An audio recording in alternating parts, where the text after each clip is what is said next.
Hey, welcome back to BYTE ME, where we decode the digital world before it reprograms us. I'm your host, Laikaa, and today we're getting into something straight out of a sci-fi movie, but it's not fiction anymore. Deepfakes, digital identity theft, and why that person on your next Zoom call might not be real. So grab your coffee or your favorite energy drink and double check who's actually logged into this episode, because this one's gotta go deep.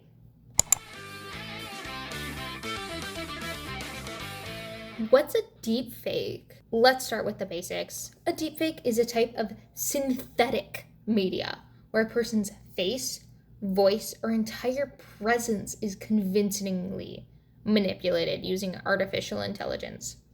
And we're talking realistic video and audio that makes it seem like someone said or did something they never actually did.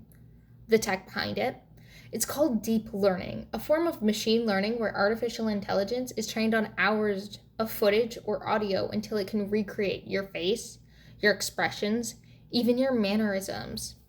At first, it was used for fun, like putting Nicolas Cage in every movie, or making Obama rap, or giving your dog a human face for the memes. But now it's much more than internet jokes.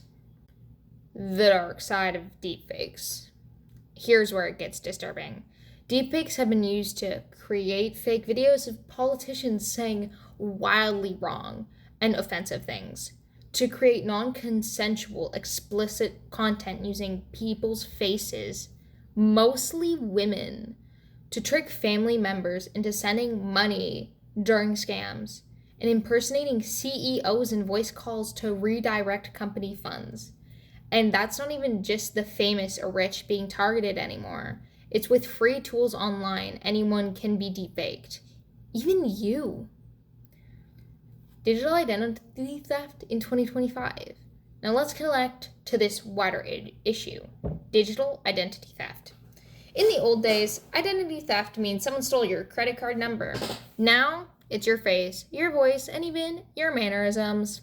In 2024, a Canadian company reported a scam where a fraudster used an AI-generated voice cloning to pretend to be a CEO and trick an employee into wiring $250,000, and it sounded exactly like him.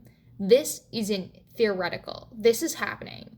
Add that to the rise of fake Zoom calls where a person deep-faked nods, smiles, and even speaks live during real-time AI tools, and you got yourself a brand new cybercrime frontier. How to spot a fake. Alright, how do you protect yourself? Here's some red flags to look for. The sound is off. There's a delay or the tone is weirdly flat. The eyes don't blink naturally, or at all. Lip sync issues. The words don't quite match the mouth. Vague conversations, especially in video calls. An unusual urgency, like send money now, or click this immediately. Pro tip, always verify through a second method.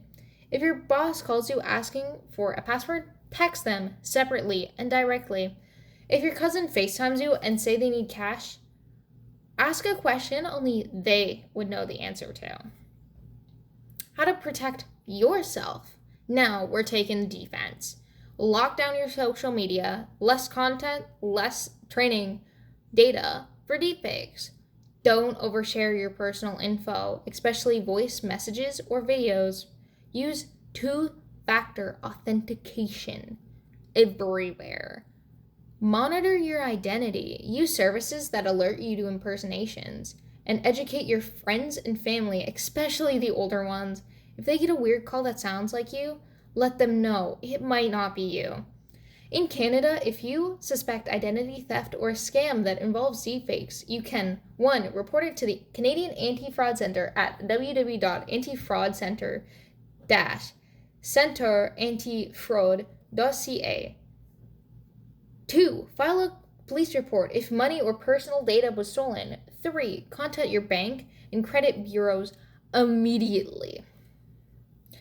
The future of trust. Deepfakes are only going to get better.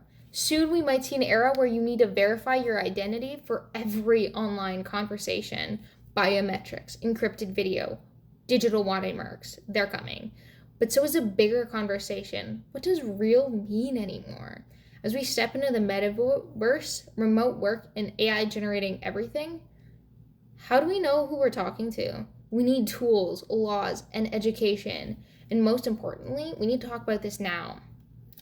So the next time you hop on Zoom and the other person seems a little bit too perfect, just remember, in the age of deepfakes, seeing is not believing. Thank you for tuning in to BYTE ME. Next week, we are breaking down the rise of AI-generated influencers and what happens when the most powerful voice on the internet isn't human at all. Stay smart, stay skeptical, and as always, stay wired.